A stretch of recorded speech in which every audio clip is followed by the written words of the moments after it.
Phone tapping కేసులో ప్రత్యేక దర్యాప్తు బృందం రీ-ఎంక్వైరీ ప్రక్రియను ప్రారంభించింది. ఈ నేపథ్యంలో గతంలో విచారణకు హాజరైన పలువురిని మరోసారి విచారణకు రావాలని సిట్ అధికారులు సమాచారం ఇచ్చారు. ఈ కేసులో ప్రధాన నిందితుడిగా ఉన్న ఎస్ఐబి మాజీ చీఫ్ ప్రభాకర్ రావు కస్టోడియల్ విచారణ ముగియడంతో శుక్రవారం ప్రభుత్వ ఆసుపత్రిలో వైద్య పరీక్షలు నిర్వహించిన అనంతరం జూబ్లీహిల్స్ పోలీస్ స్టేషన్ నుంచి ఆయన తన నివాసానికి వెళ్లారు.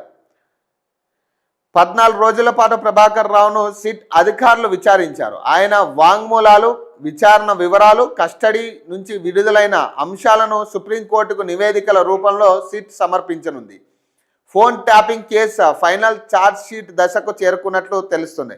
సుప్రీంకోర్టుకు నివేదికలు సమర్పించిన అనంతరం వచ్చే సోమవారం నుంచి కేసులో మరిన్ని కీలక పరిణామాలు చోటు చేసుకునే అవకాశం ఉందని నిఘా వర్గాలు వెల్లడిస్తున్నాయి. డిజిటల్ డేటా ధ్వంసం అంశాలను కూడా సిట్ నివేదికలో పొందుపరచనుంది.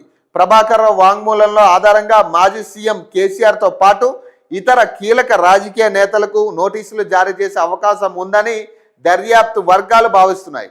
ఇప్పటికే మాజీ సిఎస్ సోమేష్ కుమార్, మాజీ డీజీపీ మహేందర్ రెడ్డి, ఇంటెలిజెన్స్ చీఫ్లు అనిల్ కుమార్, నవీన్ చంద్లను సిట్ విచారించి వారి స్టేట్మెంట్ రికార్డు చేసింది. ఫోన్ ట్యాపింగ్ కేసు దర్యాప్తులో భాగంగా ప్రముఖ రాజకీయ విశ్లేషకుడు ఆరా పోల్స్ అండ్ స్ట్రాటజీస్ సంస్థ వ్యవస్థాపకుడు ఆరా మస్తాన్ను జూబ్లీహిల్స్ పోలీస్ స్టేషన్లో సిట్ అధికారులు శుక్రవారం మరోసారి విచారించారు. ప్రభాకర్ రావు విచారణ అనంతరం ఆరా మస్తాన్ను ప్రశ్నించడం ప్రాధాన్యత సంచరించుకుంది. కన్ఫర్మేషన్ కోసం గతంలో అడిగిన ప్రశ్నలే మరోసారి అడిగినట్లు సమాచారం.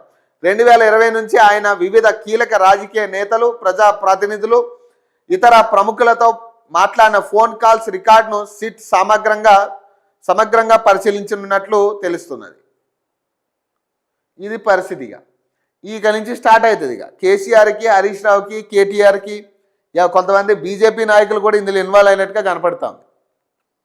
మరి వీళ్ళందరికీ స్టార్ట్ అవుతుంది. ఇక ఇప్పుడు ఇదంతా కూడా ఇప్పుడు ఐఏఎస్లు కావచ్చు, ఐపీఎస్లు కావచ్చు, వాళ్ళు పర్సనల్గా ఈ డేటాను ఏం చేసుకోలేరు. వాళ్ళకు ఉపయోగమే లేదు. ఈ డేటా ఖచ్చితంగా రాజకీయ ఇన్వాల్వ్మెంట్ లేకుండా ఈ డేటాను ఎవరు యూజ్ చేసుకునే పరిస్థితి లేదు. దీన్ని రాజకీయంగా వాడుకుని వాళ్ళు మళ్ళీ నెగ్గాలన్న ఆలోచనతో ఉండి ఇవన్నీ చేసిర్రు. ఇక అసలు వీళ్ళు ఏం మాట్లాడుకుంటున్నారు, మీడియాలో ఏం చర్చ జరుగుతూ ఉంది, వాళ్ళు ఎవరెవరితో మాట్లాడుతున్నాడు ఫోను,